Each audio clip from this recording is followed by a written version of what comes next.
going to call on Tom Van Fossen to come up here and introduce our guest speaker.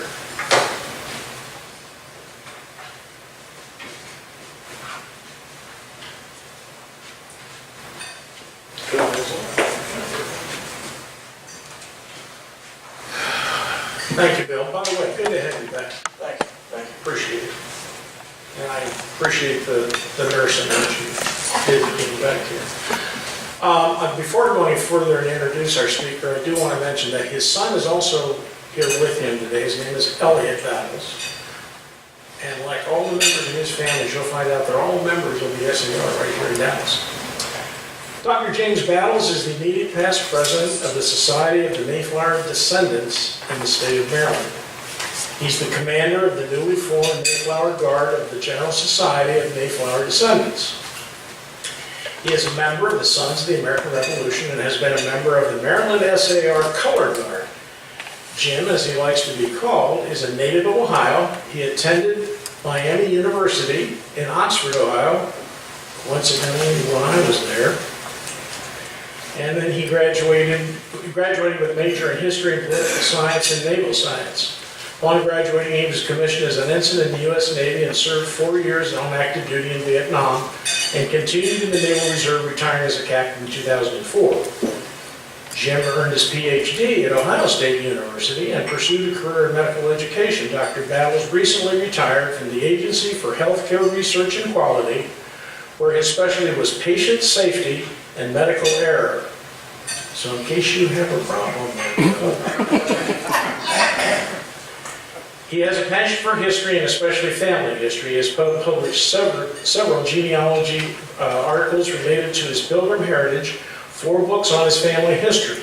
He is the author of a play, Clinton's Challenge, which was produced by the Maryland Society as a DVD and available to schools in Maryland. Jim and his wife Carolyn have 2 sons, one of which is here today, 4 grandchildren, all of whom are members of the Dallas chapter of the Texas SAR. His Mayflower ancestor is James Chilton, oldest passenger on the Mayflower. His Revolutionary Patriot ancestor is Edward Battles, a private in the Massachusetts Militia, and has 5 other supplemental lines. It's my pleasure to introduce James Battles.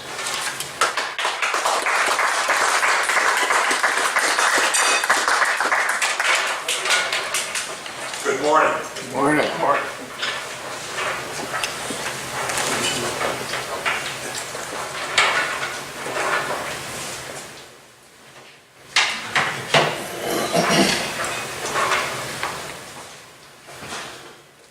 Well, today I'm going to talk about Rembrandt, the Nachwacht, or Night Watch as it's commonly called, and the arms and armor of the Pilgrims. So I am armed as the Pilgrims would have been when they arrived on our shores in 1620. Now, I have a bit of a confession to make. I have, in addition to my Pilgrim ancestors, I have some Dutch heritage.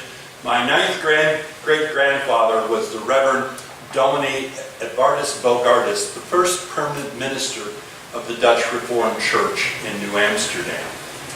He was there from 1633 to 1647. He graduated from Leiden University and was ordained prior to sailing to New Amsterdam in 1633. The Dutch had a habit, when you got your master's degree in divinity, they would Latinize their name. He was Evert Bogard and then became Edvardus Bogardus. And I remember that hearing from my mother and then trying to figure out what. But it is my Dutch heritage and my Mayflower passenger who lived in Leiden that has interested me in the Dutch influences on the Pilgrims and early colonial America. So that's my well, I think most of you are probably familiar with this painting. It's one of the most famous works of the Dutch Golden Age of painting, and that's Rembrandt's De Nachwacht. But the big question you probably have is, what the heck does this painting have to do with the Pilgrims and, more important for this group, its influence on American militia. Well, one of the things that the Dutch took a lot of pride in their militia companies, and they commissioned paintings of their local militia. And if you actually go to the gallery where the Nachwacht is displayed, they just recently remodeled it, it is flanked by two other large-scale paintings. You can kind of get a perspective. These are not small little portraits. They are very large paintings.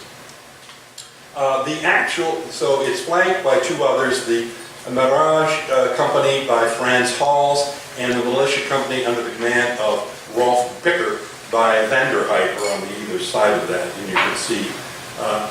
Frans Hals did a number of militia companies in his home city of Hoorn. And this is the Vanderhype. It's also from a company in Amsterdam. But other militia portraits are found in towns, particularly in Hoorn, as well as Leiden. Each city in town in the Dutch Republic had one or militia companies. And it was the militia companies that played a very important role in the Dutch War for Independence. Now, our War for Independence lasted 7 years. The Dutch Civil War of Independence lasted over a century. So, it was the fear of the return of the Spanish that really prompted them to maintain their militia companies. There are also paintings, the Dutch during the golden age of art were, because it was a republic, there was a lot of painting of everyday life. If we want to know what everyday life was in the 17th century in Europe, we can learn that from the Dutch paintings. So in addition to the formal militia companies, there were paintings about life of the militia in the guardsmen. You can see their playing cards, and you can see their arms and armor in the background. But it was this fear of the return of the Spanish that was very real, particularly in the city of Leiden. Because Leiden had endured a siege by the Spanish in 1774 for about 6 months, and nearly a third of the population died of starvation. The siege was lifted when William of Orange and his forces, they actually broke the dikes around and flooded the area, and then they sailed up with the privateers known as sea beggars, bringing bread and fish to the walls of the starving city. In fact, every year in the city of Leiden, they have a Thanksgiving celebration on October 3rd, celebrating the relief of Leiden. And it is the Leiden Thanksgiving feast that had a tremendous influence on the Pilgrims.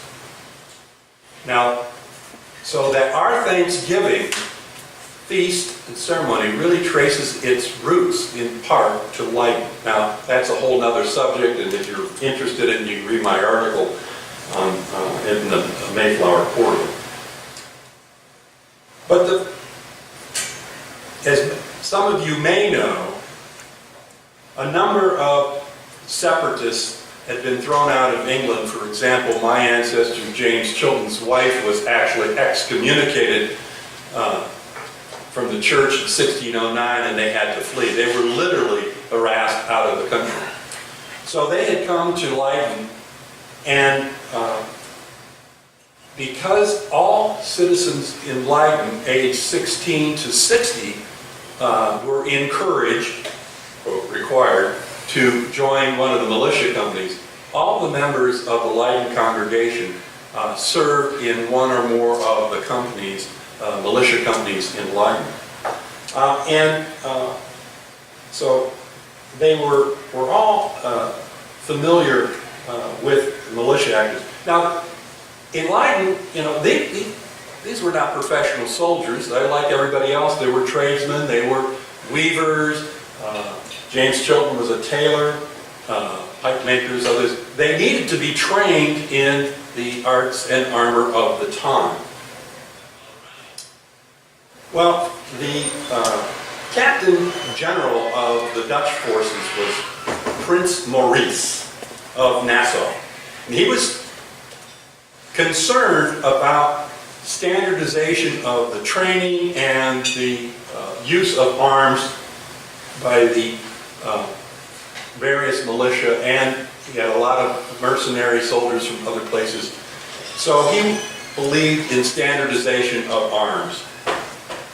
One of the things that he did was to commission the painter-engraver Jacob de Gheyn to develop an illustrated military training manual.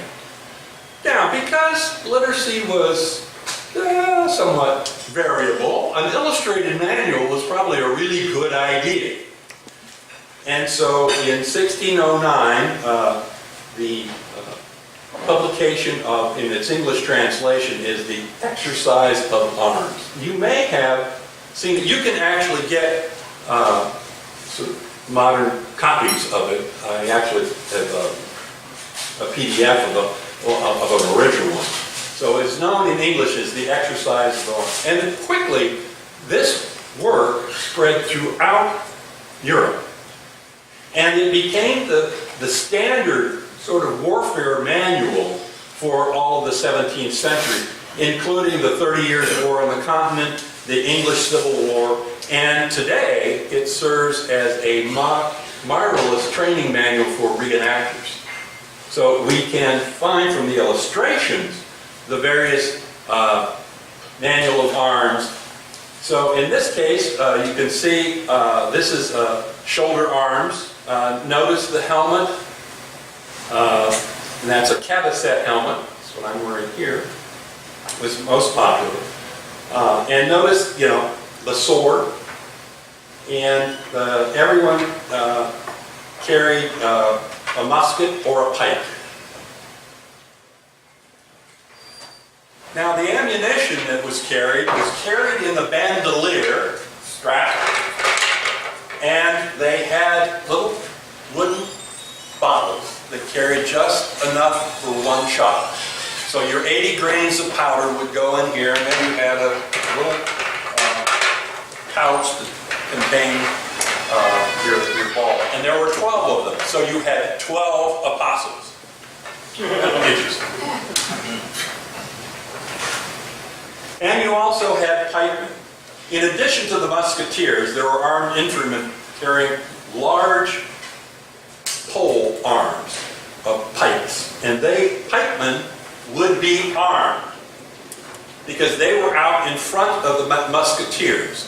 And they'd also protect from cavalry. And so the typical pike was 16 feet in length. And so there was usually a mix of musketeers and pikemen. It varied on where you were, what the mix was. And so you had this mix of arms, but it was also important in training so that you could do some cross-training of your troops so that your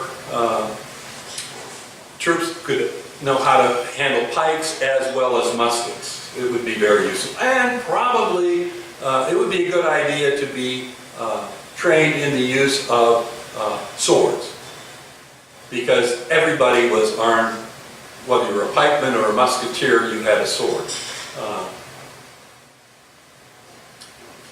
So anyway,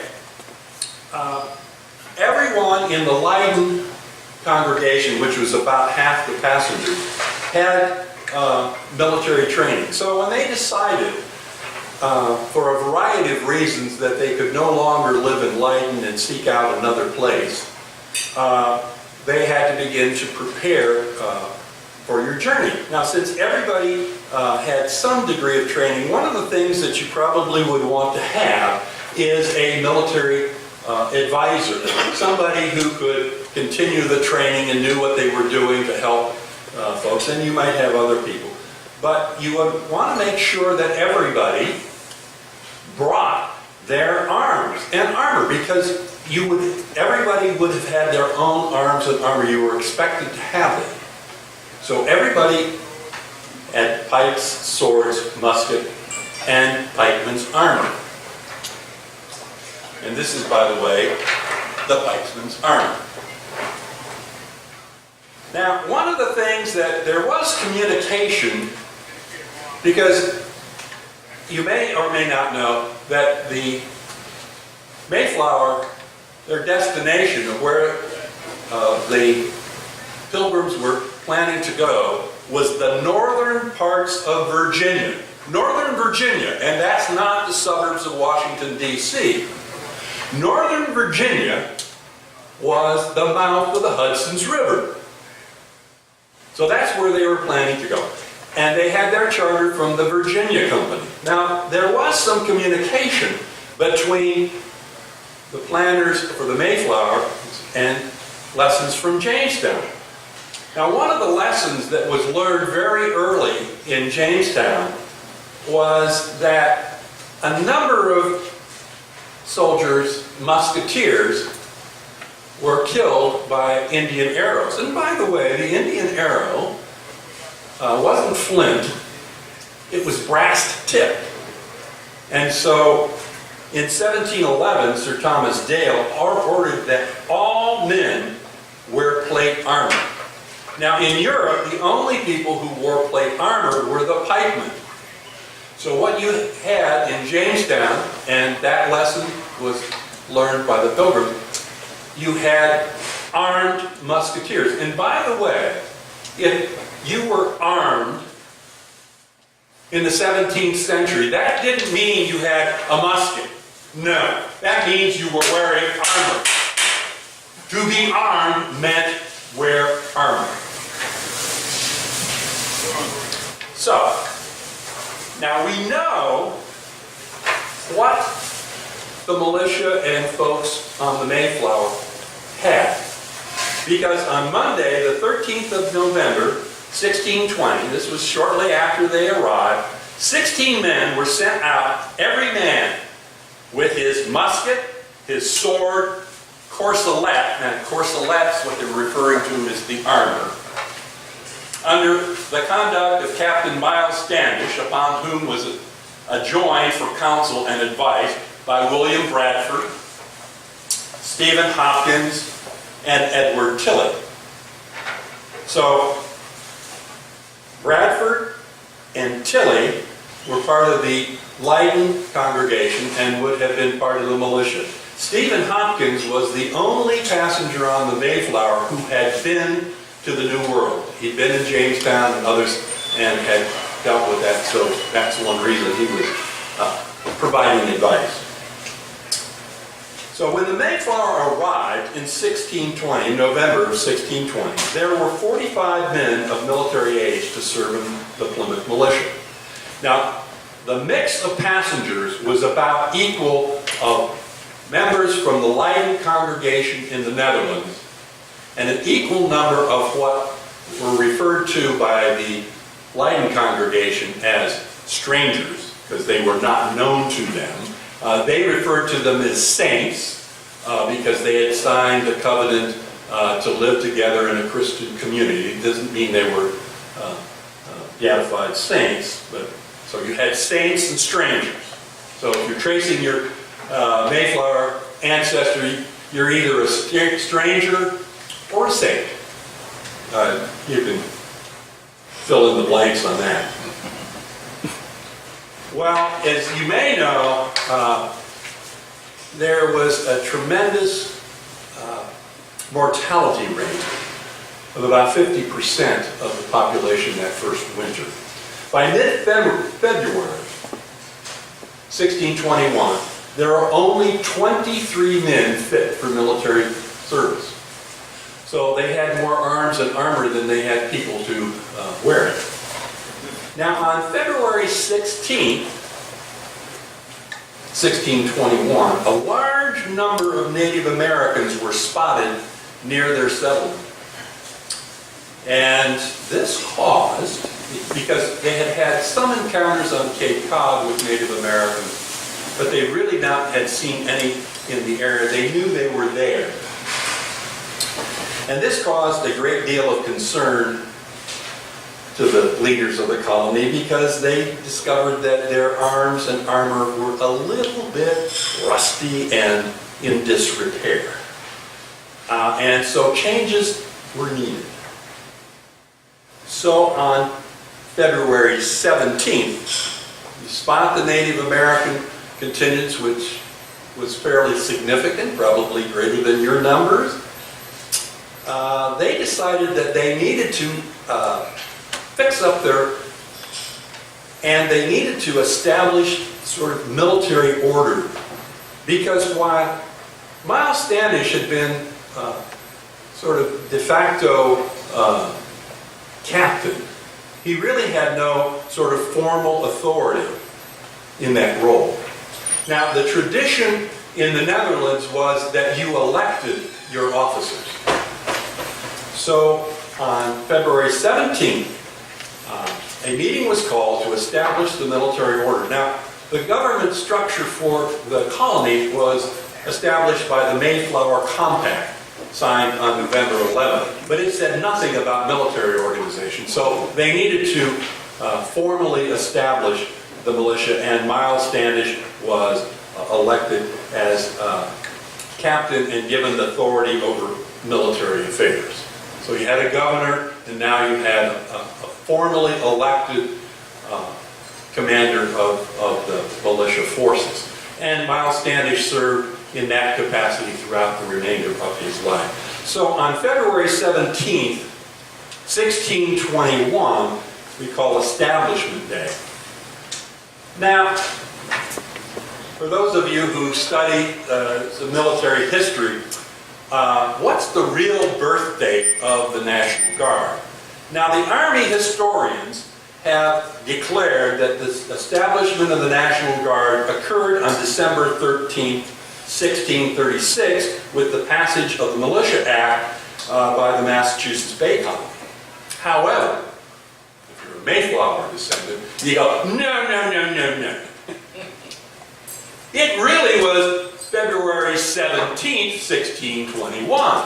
Now, Plymouth Colony did not pass a Militia Act until 1643. Why did they delay so long? Because they already had that established on February 17th, 1621. So, I disagree with official Army history. Now, I doubt that I'm going to be able to change that, but at least we Mayflower folks can be proud that our tradition, our military service, and my son Elliot's in the National Guard, and I've been in the Navy and Naval Reserve, we trace our history to the 17th of February, 1621. Now, there's a famous painting of the first muster. I'm trying to convince the Massachusetts Mayflower Society to commission a painting of the Establishment Day for our record. Well, there is archaeological evidence that supports the accounts from Bradford and Winslow of what they wore to support this. There's also a couple of publications. Harold Peterson of the National Park Service did a remarkable studies of colonial arms and armor, and he published these in the mid-1950s, and they still are really the classic of what we know. Now, there's a treasure trove of archaeological evidence in the excavations around the fort at Jamestown. In Massachusetts, because of development and everything else, some of the archaeological evidence is sparse. But in Jamestown, they've uncovered examples of the arm and armor and the cabesset helmet. We have from Massachusetts, here's a replica of the breastplate. And if you'll notice, there is a dent in the armor.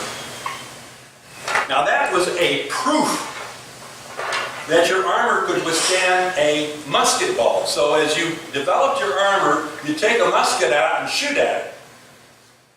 And if it was serviceable if it only dented. So you were very proud of that dent in your armor, that was your reassurance that because if it had a hole in the back of it, not so much. We do have the sword from Governor John Carter, which is, he was the first governor.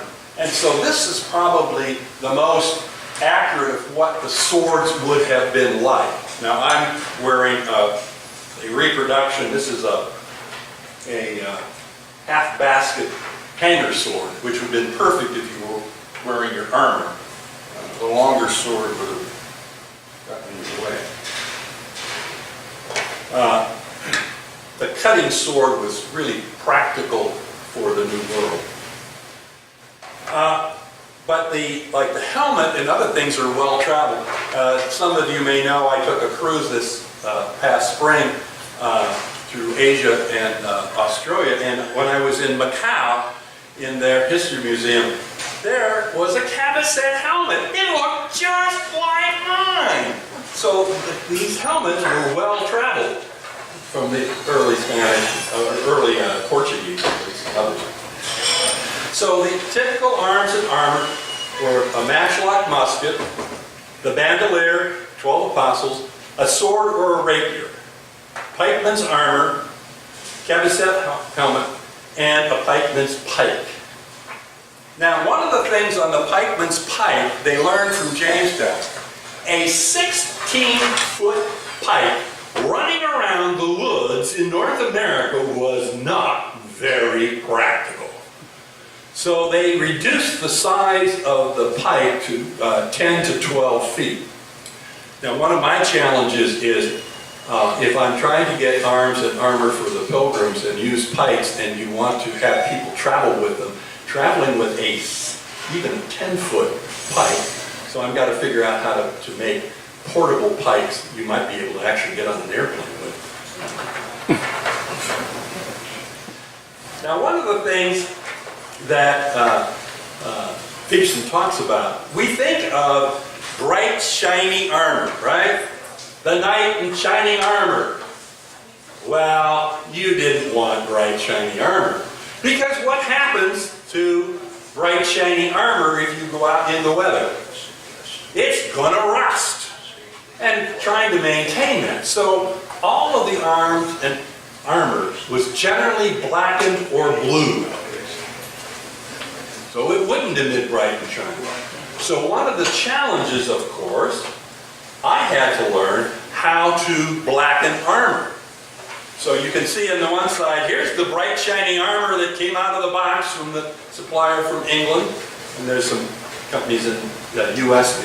And then I had to learn how to blacken it, and then take my bright shiny armor and blacken it. And I've actually decided I would do a video of the process because it was a one-time shot. If I'm going to do it, I'll show it. So there is on YouTube how to blacken your armor. So, what do we owe the Dutch? Well, the concept of citizen soldier, where everyone 16 to 60 would serve, is more Dutch than it is in English tradition. The structure of our militia as local units with elected officers was Dutch. The standard for training came from Prince Maurice and the Gheyn manual. The training ground for military leaders of early New England, particularly, all had served in the forces of the Netherlands. You didn't want anybody from England who'd done their military unless they'd been over in the Netherlands, because there was no warfare. Where would you learn what you did? So you have John Underhill and Captain Daniel Packard, who went with the Winter Fleet, all had served in the Netherlands. And even John Smith had spent some time in the Netherlands. So if you wanted anybody with military expertise, they may be of English origin, but you wanted to make sure they had spent time in the Netherlands.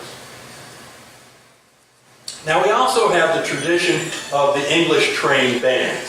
So there is some, you'll read some of the history both Army history and other things, people talk about the trained bands in England, because there was a law passed in 1572, just before they had militia in the county, and it was based on a county system, and it was sort of the government down, often related to the sheriff or others. However, the trained bands in England were kind of a joke, because it really wasn't, after the passage of the Armada, there really wasn't any threat. And it wasn't until the English Civil War where they started to call out the militia, and they found they weren't very well trained. So we really owe most of our early militia traditions and training to the Dutch rather than English. Now, the Dutch are very proud and happy to tell you about it, but there's a number of scholars who haven't been over to the Netherlands and don't believe them, so there's a bit of a worker going on about the influence of the Dutch.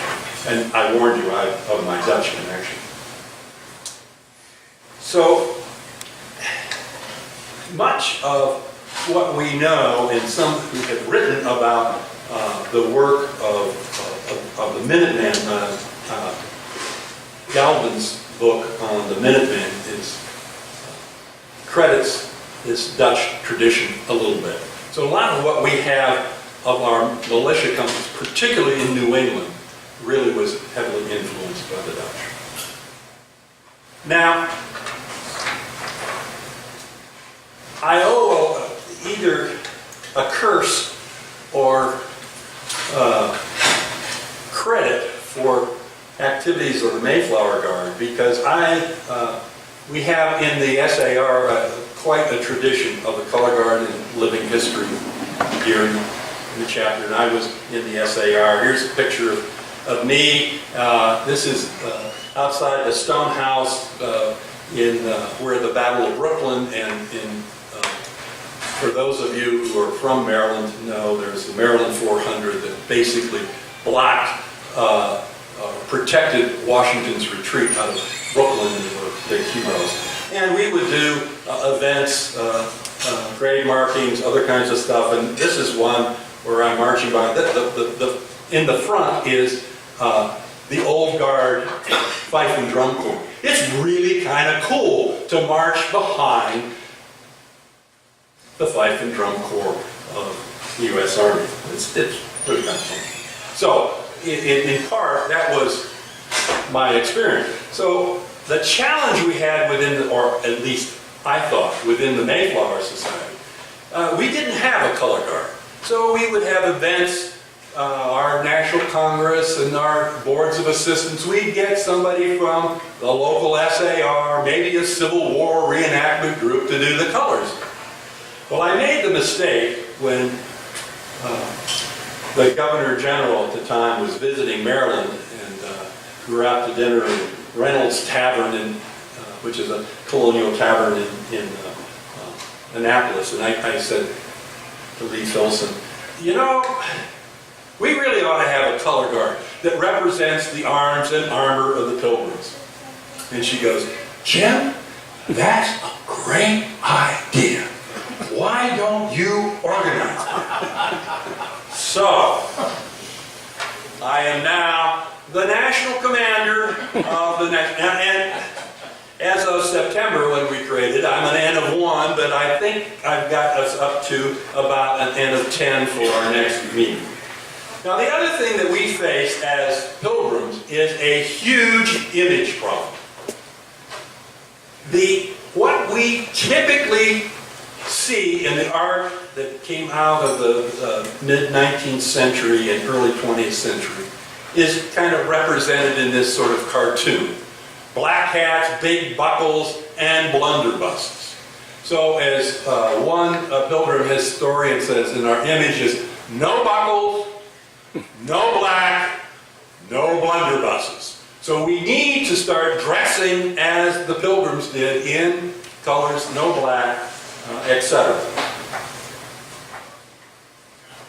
So here's one of my first recruits in his armor. So we were created just in September of this past year as a living history unit. So I've been spending the time recruiting other people to become members of the Mayflower Guard. So one of the things is clothing. What we do now is typical clothing was a shirt, a doublet, breeches, also called the nishi stockings, latchet shoes, and usually a broad-brimmed or a flat hat. Flat hat is that was commonly used, and then of course a broad-brimmed hat for everyday use. The arms, the typical was the caboset helmet, the matchlock musket, the bandolier, Pikemen's armor. Now the challenge is, where do you get all that stuff today? Particularly, get the matchlock muskets, what kind of sword? In most cases, while we know, like Miles Standish, we have his rapier, but it's from 1630. Probably most everybody would have been armed with a cutting sword. In North America, cutting through the woods, you would have used your sword kind of like a machete. So you want a good cutting sword. So that's the clothing. And of course the armor is the matchlock musket, bandolier, 12 apostles, sword or rapier with a belt or baldic. Now I found a nice frog that goes with the armor strap, which is really pretty easy to wear all you have the baldic. And the caboset helmet. Now a typical guard unit would be 4 to 5 color bearers. So we typically have the U.S. national flag because we also have a Canadian society, the Canadian flag, and now we have a unit in Europe, so we'll probably have the European Union flag, and then the GSMD flag, and then if we're in the state flag. So you'd like to have at least 2 armed musketeers. Plus the color bearers and a drummer. So I'm busily recruiting them. We also want to start to participate in other GSMD events, like the Pirates Ashore, which was held in May, that reenacts the arrival of a group of pirates/privateers in Plymouth in 1646 and had to call out the militia. So here I am with the new Plymouth Guard, which is a reenactment group in Plymouth that portrays the Plymouth militia as they would have been in the mid-1640s. Now the difference between the Mayflower Guard and the new Plymouth Guard is our time period for the Mayflower Guard is 1620, 1621. And so you can see here I'm out in front with greeting the pirates. You can see there's a difference. Stan Wollman, who's next to me, hasn't had yet the courage to blacken his armor. So you can see the difference between my blackened armor and Stan's bright and shiny armor. Hopefully he'll get the courage and blacken his armor.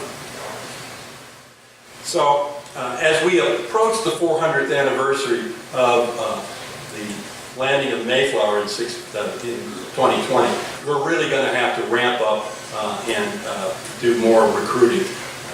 I would like to have, my goal by 1620 is to have at least 23 members of the Guard, which would have represented what we had when in February 17th, 1621.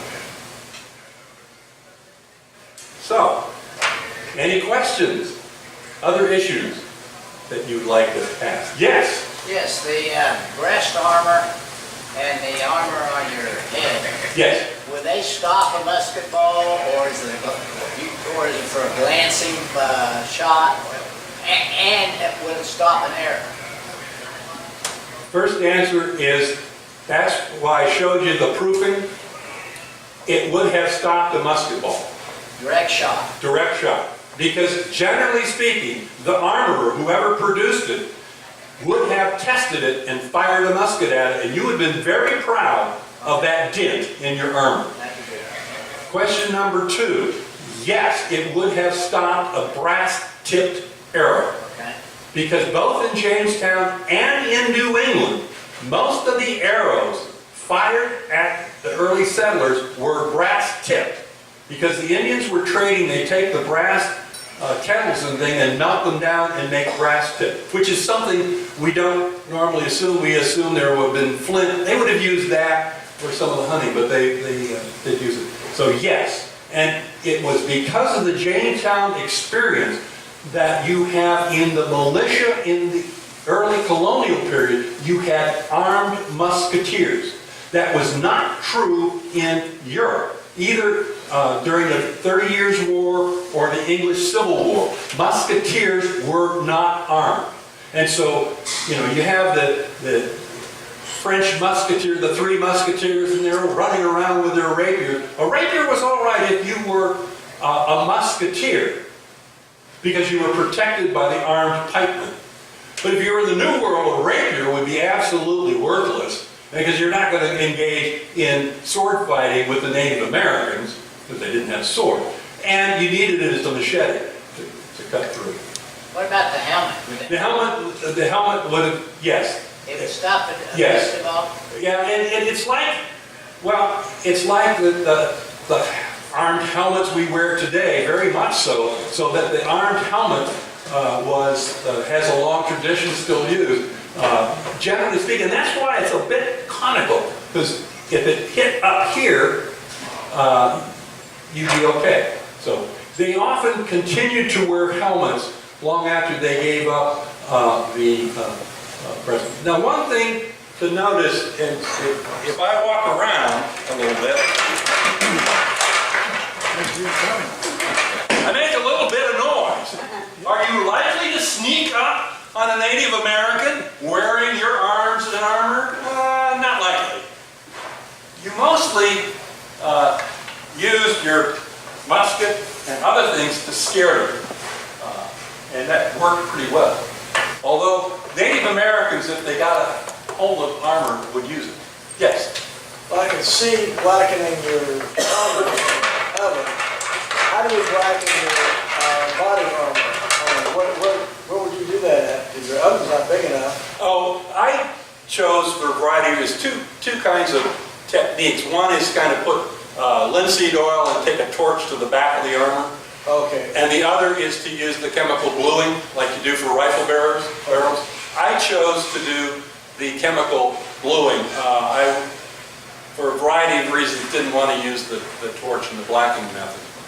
They would have used both chemical or the oil and heat. Yes. Yeah.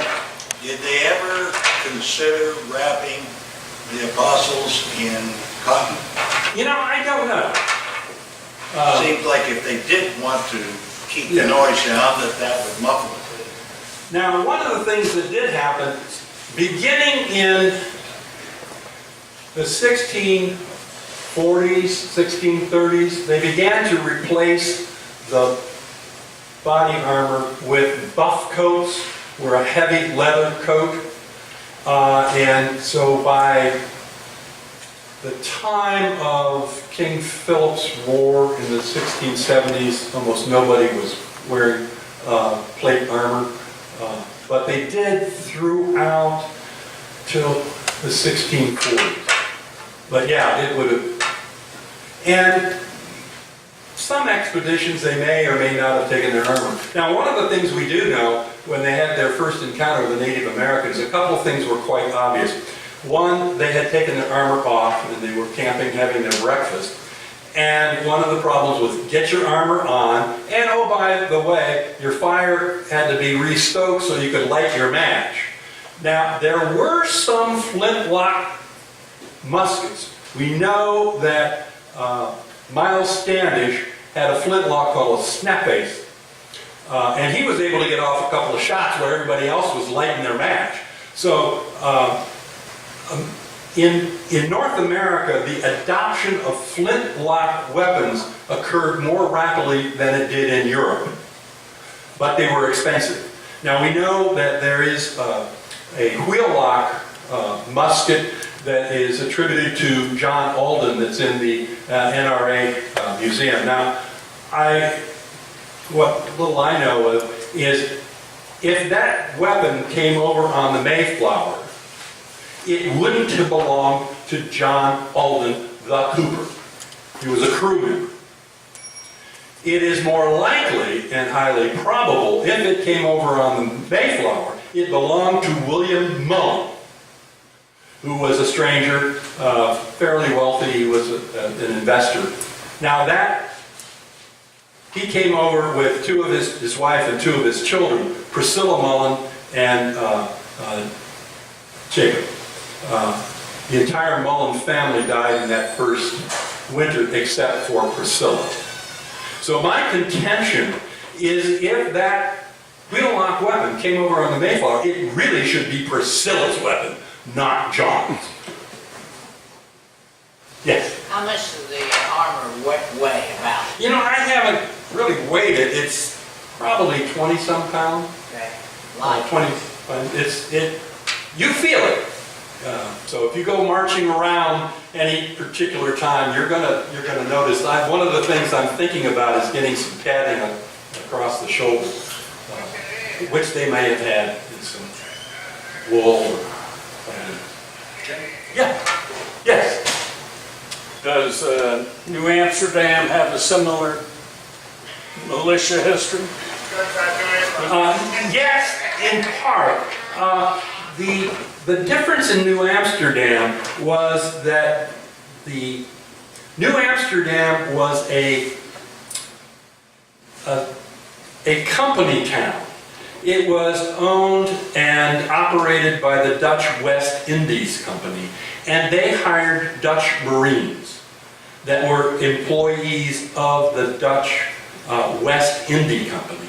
So they did not have the same sort of militia experience that their neighbors back home in Amsterdam would have had. So we have mostly they were Dutch Marines hired by the Dutch West Indies Company.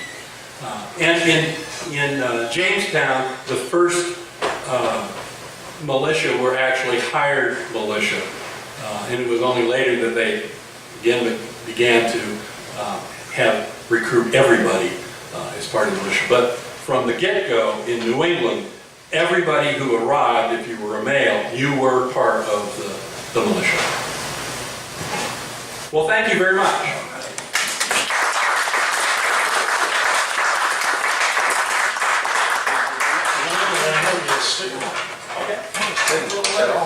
Don't run away. By the way, having that carriage myself, you have just reinforced the fact that if you ain't Dutch, you ain't much. You ain't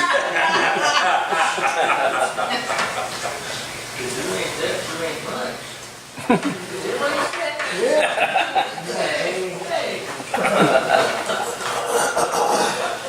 Step out here. Again, we'd like to thank you for the time and preparation you put in. I know you've done it before, but quite enlightening. So much I didn't know. And as a token of our appreciation, we'd like to honor you with one of our certificates of appreciation. And one of the things we do to all of our good speakers is we give you a copy of the Liberty Bell. Oh, wow. Not against the minister, not against. Here. There, right there. There we go. Black on black. That doesn't work. Yeah. Thank you again.